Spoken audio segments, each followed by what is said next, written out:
Hello and welcome to the Sabbath supplement for the La Crescent Award for Sunday, June 28th. There are several announcements we'd like to make sure everyone's aware of. In fact, two events are happening today, and we want to make sure you're aware of those events and are able to attend if you'd like to. The first one will be a Come Follow Me study group at 3 p.m. this afternoon.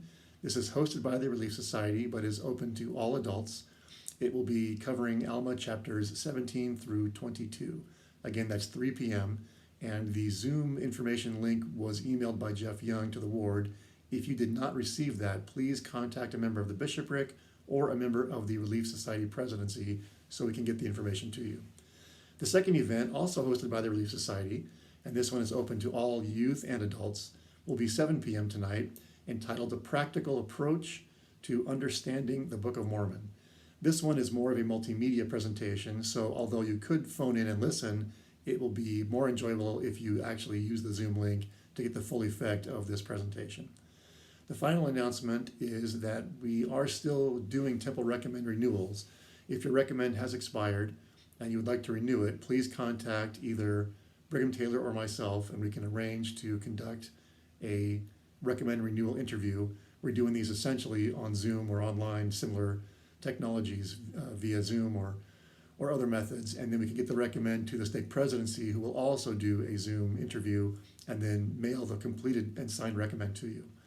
So again, if you want those recommends renewed, please contact either Brother Taylor or I. There are some temples open, and if you happen to be traveling and want to go to one of those temples, we're happy to help you renew your recommend. For our program today, we're lucky to hear from Randy Johnson, who spoke recently in the Pasadena stake on some techniques for coping and dealing with the issues that we're now facing, being on lockdown/quarantine conditions. So we're grateful to Randy for allowing us to use this talk that he gave recently, which deals with timely issues that we are all unfortunately dealing with. So I hope you enjoy the program. Have a wonderful Sunday, and hope to see you at those two events this evening. Thanks.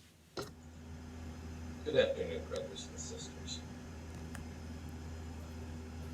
I'm grateful to be here today to speak with you.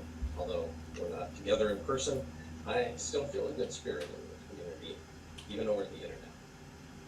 I want to talk today about how it's going for everyone during this quarantine, and if you're feeling overwhelmed, what we can do to alleviate emotional turmoil. To help describe our situation, I brought a Rubik's Cube with me. Now you'll notice it's all mixed up. It's kind of like we are right now due to the lockdown and the difficulties it may be causing us. We've been isolated for weeks now and might be feeling anxious, lonely, even depressed. One of my favorite activities is going to church on Sunday. Besides an important part of the Sunday service, the prayers, the music, and of course the sacrament, I really enjoy seeing my friends in person, socializing and catching up on what's going on. And that's what makes this church in this situation so much more difficult. We can't see you, and we aren't interacting with each other. It's just not the same.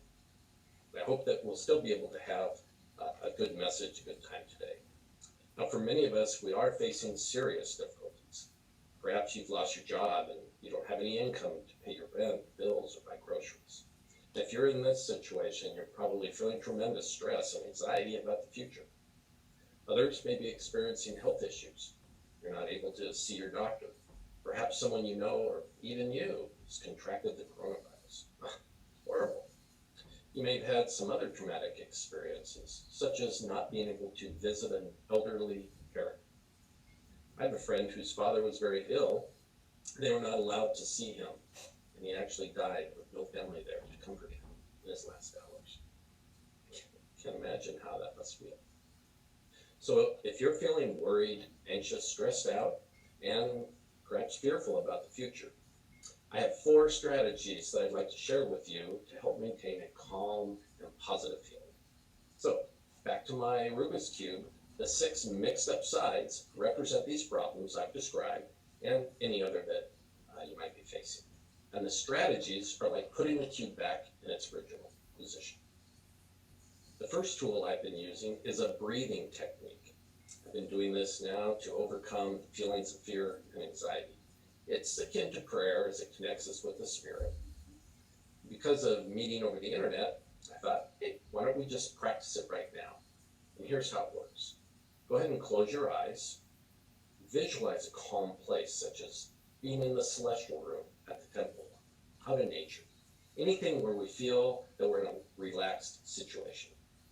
Now, the first thing that we do is we take a breath in through our nose until we completely fill our lungs.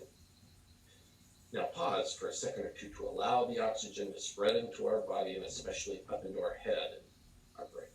We're actually restoring energy to our neural pathways and calming our mind.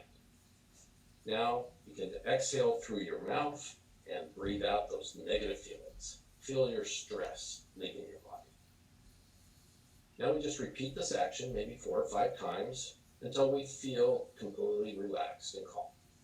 Okay, you can open your eyes now.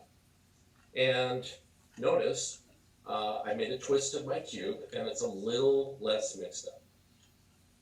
The second thing that I do when I'm feeling overwhelmed and tense is to go outside for a brief walk.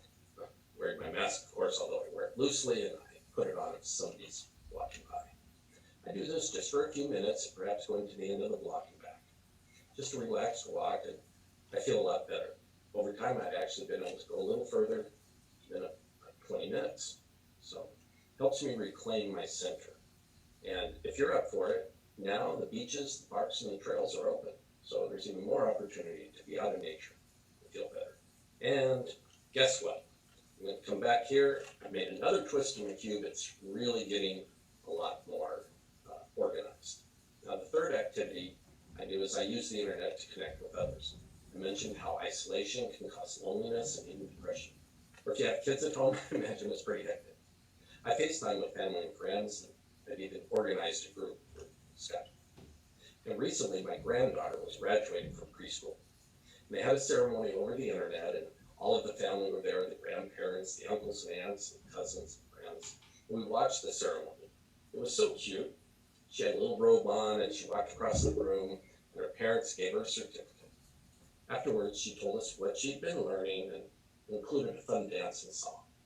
So we asked her some questions and interacted. It was a great time. She was so happy, and of course we were too. I also connect on Facebook, and that's kept me in touch with other friends on Facebook.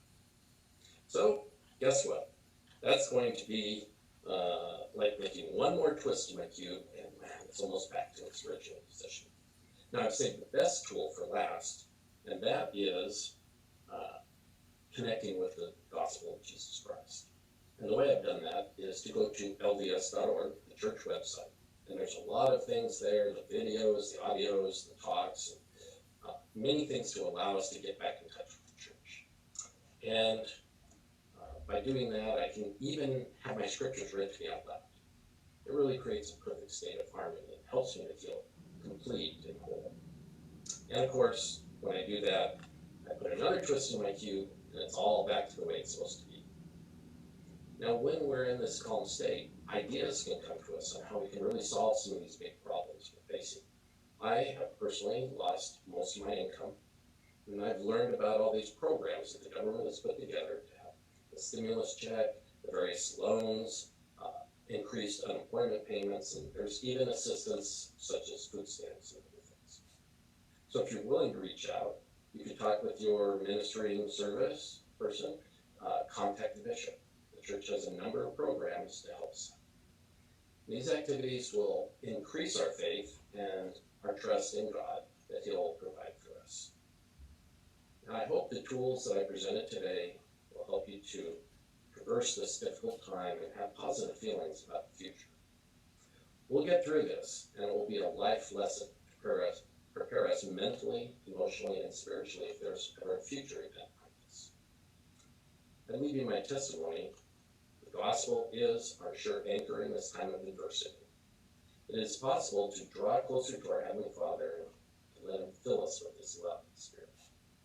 I know we can find new strength that we did not know that we have, and I leave you with my hope and my prayers for your safety and well-being. And I do so in the name of Jesus Christ.